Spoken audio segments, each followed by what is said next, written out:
to bestow.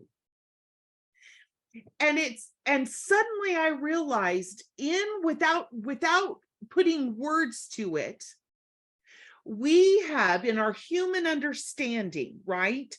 And this is not any kind, what I'm going to say is not in any way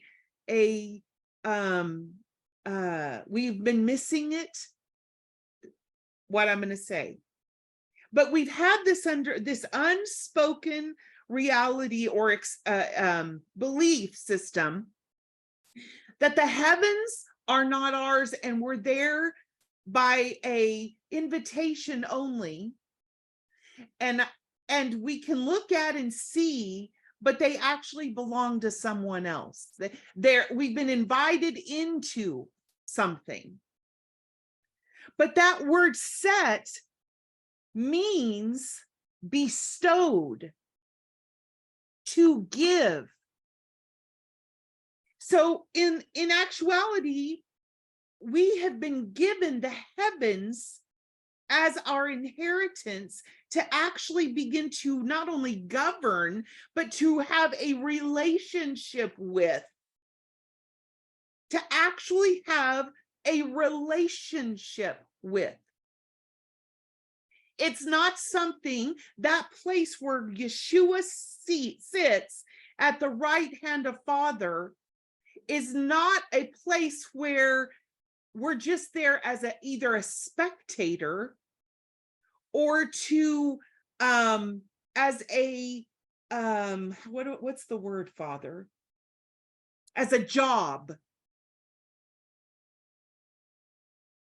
We're not there as a job. I don't sit in the heavens, in Yeshua, at the right hand of Father as a job or just a responsibility. There's actually a relationship because we've been given, we've been bestowed the heavens. And it reminded me of Wednesday night, for those of you that were on with us with the river, Helen and I were doing a taste of what the mentoring part of the What If Chronicles will be and look like. And I actually, so we're on, and right when we're getting ready to start, my internet goes out. My internet just completely went out. And of course, my husband's having a men's meeting in the living room. And so I go in there, excuse me, we got to restart the Wi-Fi. I come back in, of course, and as you all know, it takes a minute for your internet to come back up when you have to restart the router and all that stuff. So I finally get back on.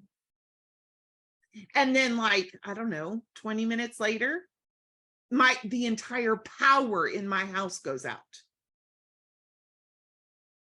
And I'm laughing. I'm thinking, oh, goodness. Okay. And so I walk out, and of course, it went out just long enough to shut everything down. So then now everything has to boot back up. Computer, router, the whole nine, right? We get power back on just seconds later. And so I go out to make sure the router's back on so that it can do its thing while my computer's booting up. And I walk past the window in my kitchen, and there's a storm outside. There's dark black clouds, thunder, lightning. It looks like it's going to rain. And so I just passingly said, hey, y'all, I'm in a meeting. I'm speaking to the clouds and the weather. I said, hey, y'all, I'm in a meeting. I need you to back off and stop messing with my electricity so that the meeting is not disrupted. And it was just that fast. There wasn't a lot of, this number going on. It just isn't, at least for me. That's Kym. And I made the statement just in passing about the relationship I have with weather.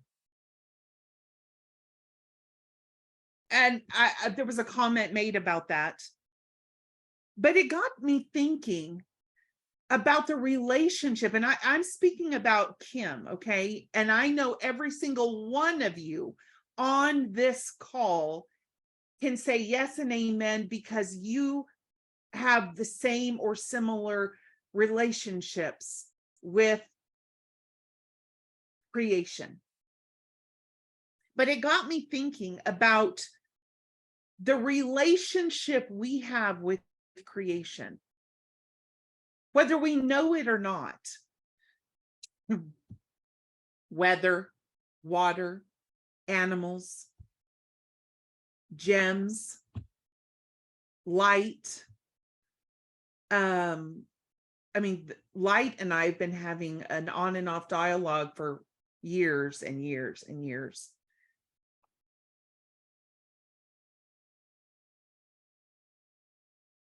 And how in those places of relationship, what shifts in our not only thinking about it, but our engagement when I stop looking at or reacting, responding with all of creation or all that Father brings before me, and you put yourself in that word me, just like Father brought the animals before Adam, not because there was it wasn't exclusively about his responsibility to govern, and he had a job to do and that was his job.